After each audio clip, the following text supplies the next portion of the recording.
Bienvenue à quelques minutes avec Dieu aujourd'hui et je suis ravi, n'est-ce pas, de vous retrouver aujourd'hui autour de la parole des dieux et de m'entretenir avec vous dans la sagesse de l'esprit. Et notre thème aujourd'hui, c'est l'évangile ajoute de la valeur à votre vie.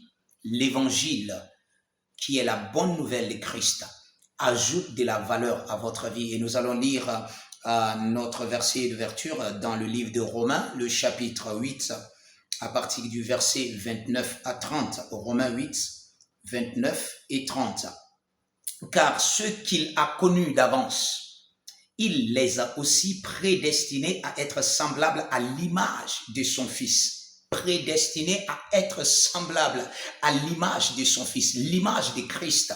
Gloire à Dieu. Ce verset nous dit qu'il a choisi, qu'il nous a appelés, il nous a prédestinés et qu'il nous a préparés à être exactement comme son Fils. D'accord? Il dit à être semblable à l'image de son Fils, afin que son Fils fût le premier né entre plusieurs frères. Gloire à Dieu.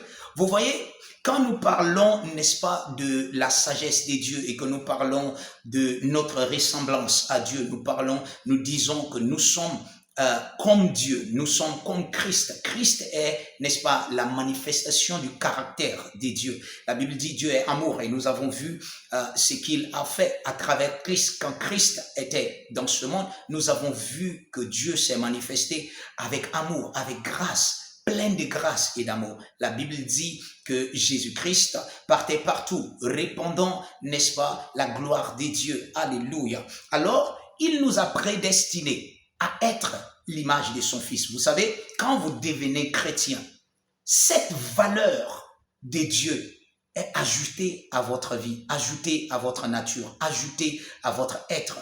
Vous devenez, n'est-ce pas, l'image de son Fils. Gloire à Dieu. L'image de son Fils. Regardez encore un peu ce qu'il a dit. Afin que son Fils soit le premier entre plusieurs frères. Vous voyez, dans les évangiles, vous allez entendre, la Bible nous parle souvent, la parole de Dieu s'exprime souvent en termes de fils unique des dieux. Jésus était le fils unique des dieux, mais après sa mort, la mort qui a attesté, n'est-ce pas, le Nouveau Testament. Après cela, on ne parlait plus de fils unique, on parlait du premier né de la mort. Parce que plusieurs frères étaient arrivés et c'est nous. Et l'évangile a ajouté de la valeur, n'est-ce pas, à votre vie. Nous lisons le verset 30 qui dit « Et ceux qu'il a prédestinés, il les a aussi appelés. » Ceux qu'il a prédestinés, gloire à Dieu. Nous vivons la vie de la prédestination. Dieu nous a prédestinés à la vie divine, à la gloire divine. Il nous a appelés. Nous sommes des appelés des dieux. Gloire à Dieu. Tous ceux qu'il a prédestinés. Si vous êtes arrivés à entendre l'évangile de Christ, il a prédestiné, il a préparé que vous entendez cela. Et la Bible dit, il vous a appelés. Vous êtes des appelés. Vous avez, n'est-ce pas, un appel divin sur votre vie.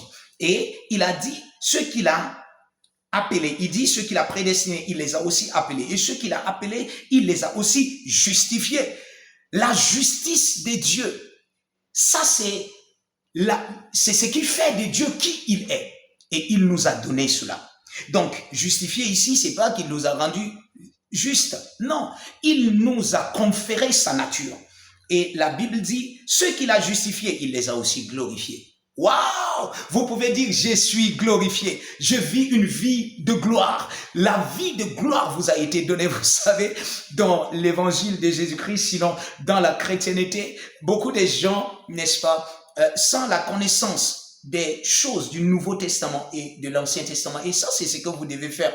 Il y a des prédispositions dans l'Ancien Testament et il y en a aussi dans le Nouveau Testament. Et vous devez faire la part de ces choses. D'accord? Les gens disent, ok, Dieu qui ne partage pas sa gloire avec l'être humain. Vous avez entendu ce qu'il a dit ici? Ceux qu'il a appelés, ceux qu'il a prédestinés là, il les a justifiés. Il les a appelés, il les a justifiés et il les a glorifiés. Il ne peut pas glorifier en dehors de sa propre gloire. Vous êtes exactement comme le Seigneur Jésus-Christ. Votre vie a de la valeur. En tant que chrétien, vous n'avez pas une vie de victime. Vous n'êtes pas une victime. Vous n'avez pas une vie de bassesse. Votre vie est une vie de gloire. Vous avez de la valeur dans votre vie. Et cette valeur, vous pouvez la communiquer. Alléluia. Que Dieu vous bénisse.